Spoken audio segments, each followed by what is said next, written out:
Yeah, David, that's a good way to say it. Hemp and hydrogen in 2012. Hemp and hydrogen would solve our problems. Hemp, hydrogen, and health. Whoa!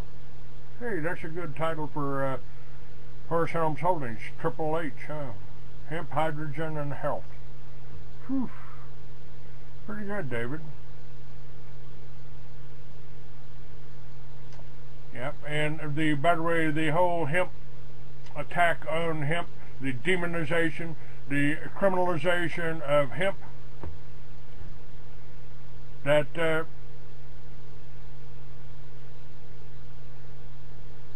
the answer. That was the answer, and they stole it from us. They made it a crime to grow the world's most productive crop, the most valuable crop on earth, what popular science referred to as a billion-dollar crop in the 30s.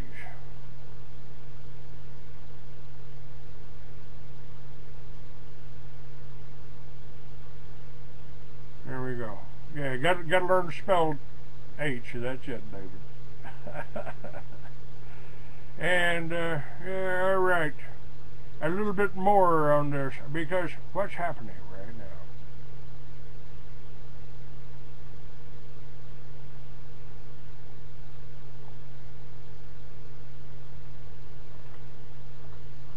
I predicted. I mean, we've predicted this for years. Now, folks, the answers, regardless of what Renegade thinks, is to take that self-sufficient family farm that was the basis, go take back these rural areas. They want to drive you out of it. So they're going to make it as hard as possible. They're going to make it almost impossible. That's why everybody tells me about liberty. Well, you know, they come raging, Clay. Not if there's hundreds of them around the country. And not if we're getting the states and the state guard and the state militias and the state sheriffs to back us up here. And all of that is happening. All of that is happening right now. It's Sheriff Richard Mack is putting together a conference. I think they want too much money for a citizen, and they want $1,000 for you to go there. I don't know that I can't afford that, and possibly a lot of you can't.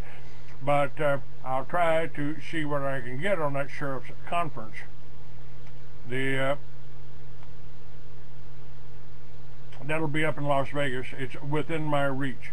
But part of this is education, and there has been nobody else out there that has given you this kind of information this straight for this long. You know, there are people in the past, Ezra Pounds, the Eustace Mullins, you know, there are people out there that have done this, and they've done it for thousands of years. They wrote about this whole New World Order thing. I described it as the eighth beast in the Bible. All that information is available there. They don't want you to have that information because it lets you know that you might be. If you look similar to me, if you're called a Caucasian, you might be a true Israelite. You might have come out of the Holy Land with Jesus in your heart and tried to spread that culture and that mindset all over the world. If so, that means you're a good one. That doesn't mean that the people haven't come back in behind you and taken over your churches and put your money in the wrong direction. It doesn't mean that the Catholic Church hasn't killed people, hasn't taken over Indian cultures. It doesn't mean that. And what we're talking about at the Free American is this monolithic conspiracy that President John F. Kennedy told you about. He wanted to stop it, and they killed him. They killed him. And of course, that's what they're doing. Lonzo says, my family's in Kentucky, had to sell all the properties, move to the burbs. They're driving you out. They're trying to make it too expensive for you to live there. In actuality, if you follow the Liberty Village plan, doesn't mean I own all the villages, don't mean I want to own all the villages. I just want to explain to you how to set it up without being, well, the government rate, no, you're going to open it up to the public. You're going to let everybody come in and see how a good village is run, with artists over here, craftsmen over there, food over there, growing your own food, generating your own energy. Then you don't owe the government for nothing. Then you don't need the government for nothing. And frankly, this is what they are scared to death of. That's why the government wants to come in and mess with this. They want corporate farms. They want to make it impossible for the little guy to grow their own food. That's it. That's exactly what is happening here right now.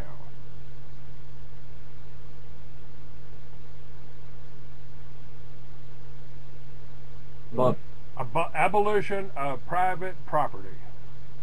John Adams stated, "Property must be secured or liberty cannot exist." Which course will America take? We must make this place an insecure and inhospitable place for capitalists and their projects. An insecure and inhospitable place for capitalists and their projects. We must reclaim the roads and plowed lands, halt dam construction, tear down existing dams, free shackled rivers, and return to wilderness tens of millions of acres of presently settled land. The next two videos are examples of the Wilderness Project filtering down from the UN to the White House and down to U.S. government agencies to effect restriction of individual property rights and use of local resources. There's a lot of really wonderful people that live here.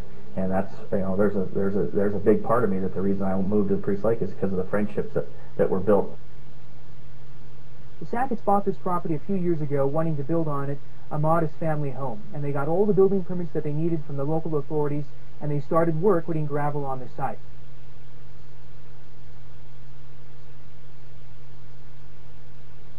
Oh, there's no standing water on There's the actually homes in front of ours. But what appealed to us is there is an easement for the secondary property owners to have access to the lake. And how we were going to position the house is the view would be, we would have a clear view of the lake, clear to the south end of Priest Lake. Well, naturally, we all have dreams, and it was exciting. You're applying for a permit in Bonner County to build a house. Yeah, they give you a checklist, actually. A checklist, and it says, okay, sewer sign-off, where you're going to hook up to your building plans as your house plans. They have to see a schematic of that before the gentleman that we had purchased the property from had checked with the Corps of Engineers, and he said it was fine to build on. We were 90% done with getting ready to start putting footings when the EPA showed up and told us to quit working. The agency has argued that the Sacketts violated the Clean Water Act when they started to build their family home for themselves. There were 3 of them, and told whoever was running a piece of equipment at that point in time, we want you to stop, and we want to see your permits for filling in a wetland. And then the phone calls started, them saying, you can't do anything, you need to stop immediately, you need to, where's your wetlands permit? If you're building, you buy a piece of property, you should know if it's in wetlands. So, therefore, I started to do research. And I said, so how do I find this piece of property in the wetlands inventory? And she says, here's the coordinates. And when I actually pulled up the coordinates, it's not on there. The coordinates that she gave me for our piece of property was not on there. They did not give us anything in writing of what we did wrong. They just said, you're building in wetlands, you have to stop. Okay? Prove to us that we're doing something wrong. And after 2 certified letters to the EPA, we finally got something in writing. 7 months later. I think they bullied us. I think they intimidated us. I think that's the tactics they use. You feel very small. You feel like you're the underdog. You feel, why would we even try and do this? How can we fight them? How do we move forward with our life? And when, we had an attorney at this time, Les Weatherhead, that, he explained to us, he said, this is a huge fight you guys are taking on. He goes, and it's going to be very costly, and you will probably not win. They're the government. So the Sacketts, represented by PLF, filed a lawsuit in federal court demanding that they have an opportunity to prove that there are no wetlands on this property, that they can go ahead and build their home without EPA saying no. If we don't fight, we're looking at a lot of fines, and they're going. And here's what they're doing to these people. The wetlands, anything with water, they want to control the water. They want to poison the water in your lakes with the fluoride. They're doing that. They're doing that into your reservoirs, and they don't want you having access to water. That's why it's even a offense, a criminal offense. You can be arrested for having a rain barrel in Colorado. That's right.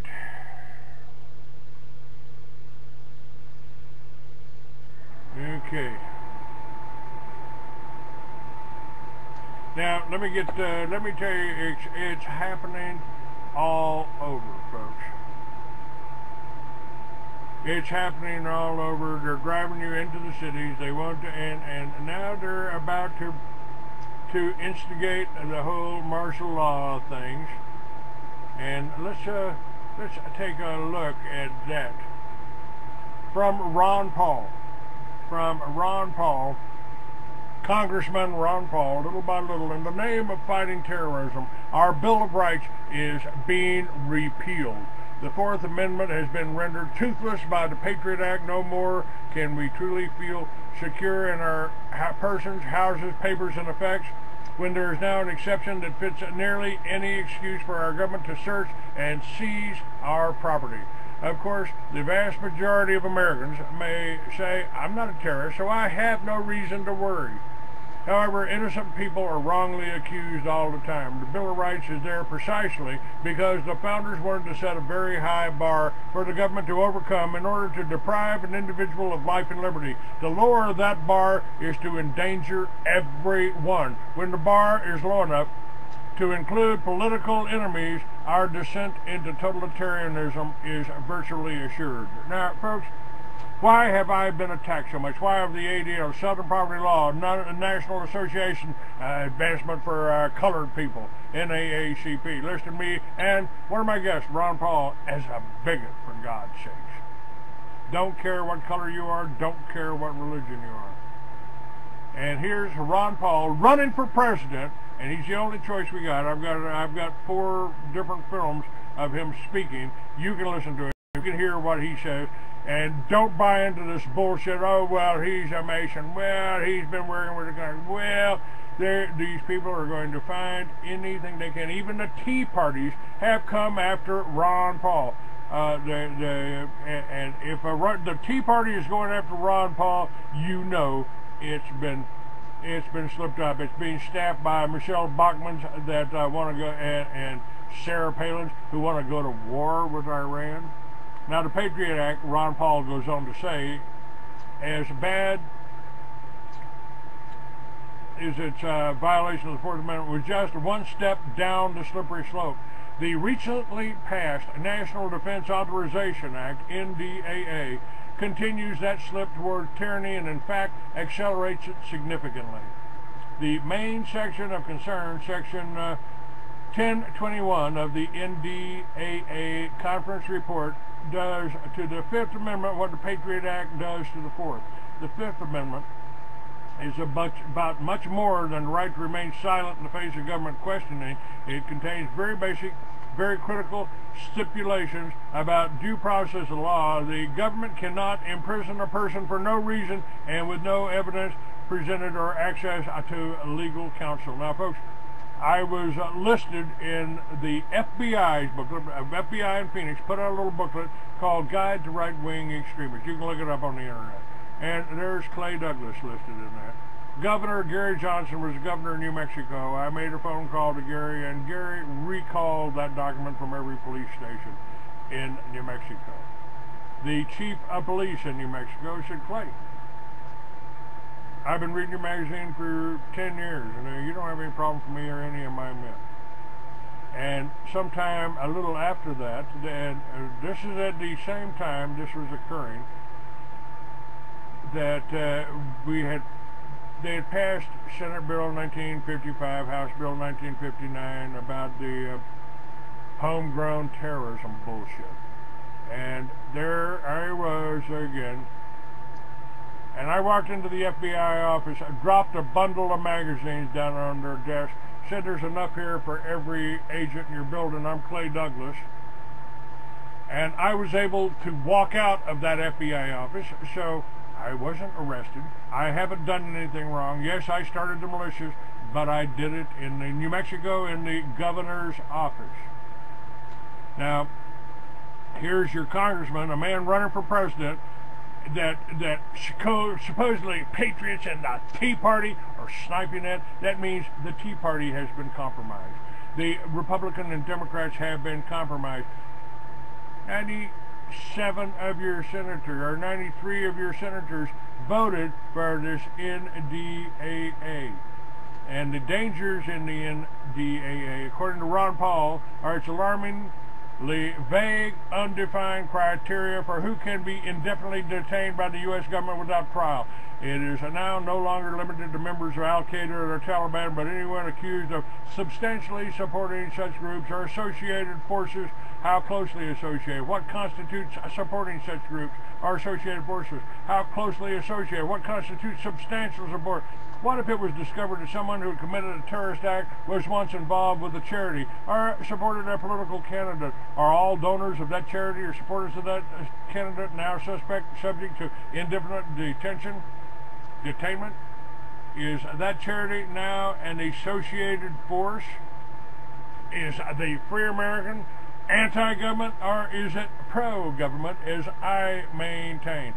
Now, this legislation, Ron Paul says, codifies the law for the first time, authority to detain Americans that has to this point only been claimed by President Obama, according to subsection E of section 1021. Nothing in this section shall be construed to affect existing law or authorities relating to the detention of United States citizens or lawful resident aliens of the United States or any other persons who are captured or arrested by the United States. This means the President's widely expanded view of his own authority to detain Americans indefinitely, even on American soil, is for the first time in this legislation codified in law. That should chill all of us to our core. The Bill of Rights has no exceptions for really bad people or terrorists or even non-citizens. It is a key check on the government power against any person. This is not a weakness in our legal system. It is the very strength of our legal system. The NDAA attempts to justify abridging the Bill of Rights on the theory that rights are suspended in a time of war, and the entire United States is a battlefield in the war on terror. This is a very dangerous development indeed. Beware. That's Ron Paul's word. I've told you that the war on terror, and I've told you this for the last 7 years since they tried to kill me, the war on terror is a war against anybody, anywhere that wants to oppose one world government of the banksters, by the banksters, and for the banksters.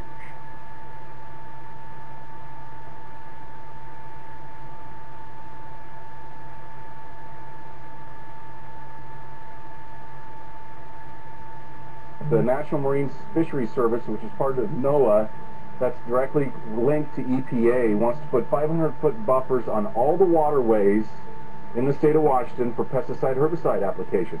They're not going to take the land away, they're just not going to allow us to farm the land.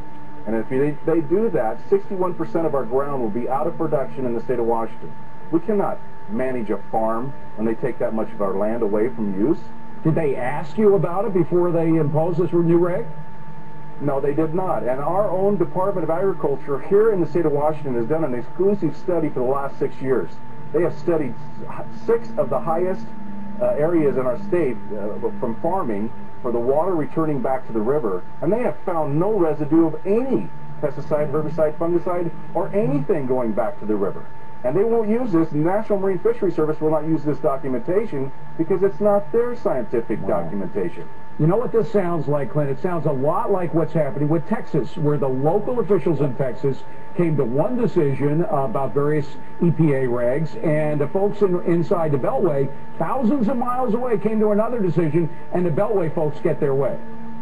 Well, let me tell you right now, it's happening in Michigan, it's happening in states across the country. I read about it in the Capitol Press. We farmers, us farmers of the United States of America, we're feeling threatened. We're wounded. We're backed against the corner. And the only way out of this is to go through these agencies. We'll go through these agencies. Let me tell you right now, in our area right here in the Columbia Basin, we will not go down without a fight. If they want to fight, we're ready. But how do you do it, Clint? I mean, as much as I understand your reasons for it, and I encourage you to fight for your rights as this thing goes, but doesn't federal law trump state law all the time? This is not federal law. These are agencies that are using the courts and a judge by the name of John Cooner in Seattle to implement their agenda. These are not federal laws. That's the key. It's not, I misspoke. It's not a law. It's a regulation put forth by one branch of government, and we are supposed to have equal and separate branches of government. And we are a federalist society, so I mean we are supposed to, the states are supposed to have rights. What is your recourse now? Where do you go? What do you do? States' rights supersede the federal government, by the way, too. But let's put that into check, too, according to our Constitution. And that's the thing. I'm glad to see they finally read it. What do? We get people active across the nation. Start calling your congressmen and senators. Tell them no way on these buffer zones. Until there is official documentation, scientific documentation, that shows that we're hurting. We've had two of the biggest runs of salmon in historic history that have ever come back to the Columbia River. The runs are increasing. And they're not even really addressing, if there was a problem, the true problems. The Caspian terns, the mammals, the 1972 Marine Mammal Act that protects seals and sea lions that are now overpopulated to the point they can't keep them off the docks in San Francisco. Right. There are so many other things. And you know, you put your finger on it earlier, Clint, which is the fact that you folks care much more about the environment that you live in than the folks thousands of miles away in the Beltway. You're darn right, because we live on that ground. This is our livelihood. And if they try and take it away, they are in for a fight. And you know, this is the last frontier, David, for rugged individualism, self-reliance, and personal responsibility is the American farmer. And by God, we're going to hold on. Family members from the earliest age helping out on the farm. But new rules under consideration in Washington change all that and end up costing everyone in the process. News Channel 25's Mark Wiggins joins us live in the newsroom with what farmers are saying and what the government isn't. Mark? Well, Bruce, despite our calls, the U.S. Department of Transportation wouldn't talk to us about what they're considering. But Central Texas farmers had plenty to say. At age 10, I was on a tractor. For as long as most can remember, it's been the first step, the initiation into working the family farm. But it could one day be a thing of the past. Discussions are underway in Washington to require operators of farm equipment to have a commercial driver's license. And many worry such a step would put the family farm in peril. The vast majority of our farms are family farms. Operators of equipment are usually family members. And if that were to take place, that would eliminate some of the family participation in the farm operation. On his farm just outside the town of McGregor, Rodney Smallreedy grew up helping his dad. His son has grown up the same way. And with farmers facing tougher times than ever, Smallreedy is glad for the help. Right now I've got my young son, he's 11 years old, he can drive that tractor like a pro. And my dad, who will be 80 this year, well, my dad's not going to go get a CDL to drive a tractor. That's not going to happen. And 11-year-old son, well, I'm going to have to wait, 10 years before he will be old enough to qualify to get a CDL. And I've got to have their help. Concerned with the amount of farm equipment making short hops between fields, the new requirements would subject farmers to the same rules governing truck drivers, requiring them to keep laws and limit their hours, and the prospect of replacing family help with expensive professional drivers, an idea that for many is just absurd. To me, it's the most ridiculous thing I've ever heard. I mean, are we going to have to drive that tractor down to the Department of Public Safety to take a driver's test in? As public hearings on the issue are expected to continue, many are frustrated, while others simply shake their heads. We have lost our understanding of rural life and agriculture. I'm not saying that anything's malicious at all, but they just don't understand. No, Dust up I is disagree. flaring and it's pitting American farmers against the Environmental Protection Agency. Jeff Flock is in Huntley, Illinois, as part of our special series, Regulation Nation. Hey, Jeff, ooh, nice ear of corn there. Chomp. I'll tell you, some of these stories, Liz, you can't possibly make up. I don't know if you're hearing me there, but I'll tell you, they want the EPA, the farmers do, to listen to them. Maybe you're watching some guys cut up some what they call silage here. It's corn. They're cutting it up for feed. The EPA, believe it or not, is considering the regulation of dust on farms. Nothing been done about it yet, but Dwayne Dahl... Yeah, dust, the air that you breathe, they're going to try to figure out how to tax it. I am the Free American. You can get my books from freeamerican.com. You can hear these radio shows. And you can do something to help support. You're going to have a few people out there that are trying to tell you, trying to put me down, trying to put Ron Paul down, trying to put anybody down that's doing anything. That's the way it is. That's the way it always has been. That's what these trolls are on the radios. Just something we have to deal with, folks. And I am Clay Douglas. I am the Free American. And we're done here. Call recording has been completed. freeamerican.com. You guys check it out.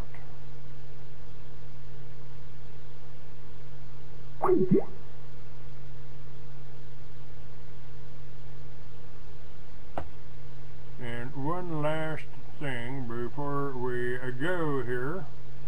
One last thing. Here's a commercial. You can download this commercial, this audio commercial. You can download that off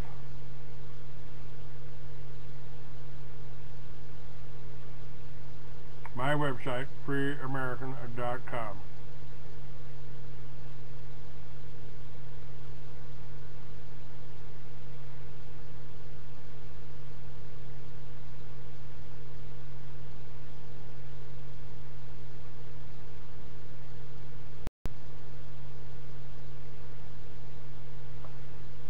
Okay, we're done there.